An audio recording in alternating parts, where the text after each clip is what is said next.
மசாலா வடை.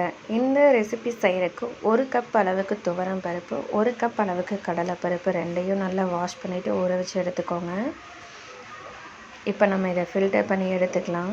இது கூட 5-6 பல்லு பூண்டு, ஒரு சின்ன துண்டு இஞ்சி எல்லாத்தையும் சேர்த்துட்டு தண்ணி சேர்க்காமல் நல்லா அரைச்சி எடுத்துக்கோங்க.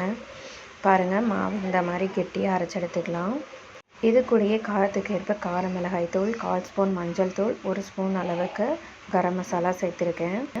2 பெரிய வெங்காயத்தை பொடியாக கட் பண்ணிவிட்டு சேர்த்துருக்கேன். கொஞ்சம் போல் கொத்தமல்லி இலைகளை நறுக்கிட்டு சேர்த்துக்கோங்க. அடுத்தது தண்டைக்கீரையை நல்லா பொடியாக கட் பண்ணி வாஷ் பண்ணி எடுத்துக்கோங்க.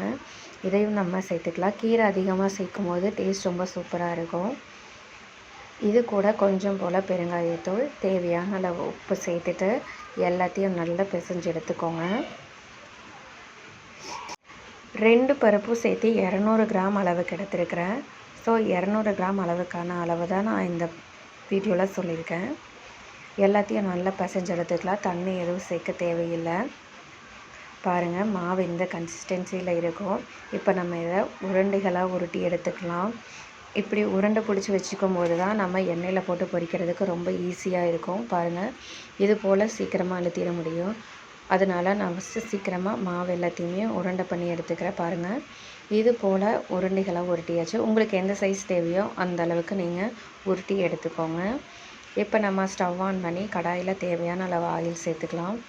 ஆயில் நல்லா காஞ்சதும் நம்ம உருட்டி வச்சுருந்த வடைகள் எல்லாத்தையுமே தட்டிட்டு சேர்த்துக்கலாம்.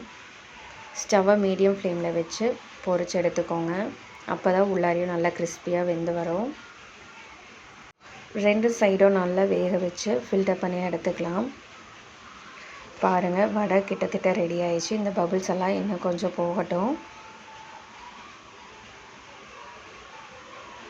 அவ்வளோதாங்க, நம்மளோட மசாலா வடை நல்லா வெந்துருச்சு. இப்போ நம்ம இதை ஃபில்டர் பண்ணி எடுத்துக்கலாம். இதே மாதிரியே ரிமைனிங் இருக்கிற எல்லாத்தையுமே நம்ம பொரிச்சு எடுத்துக்கலாம். ரொம்ப சிம்பிளாக டேஸ்ட்டாக இருக்குது. கட்டாயமாக ட்ரை பண்ணி பாருங்கள்.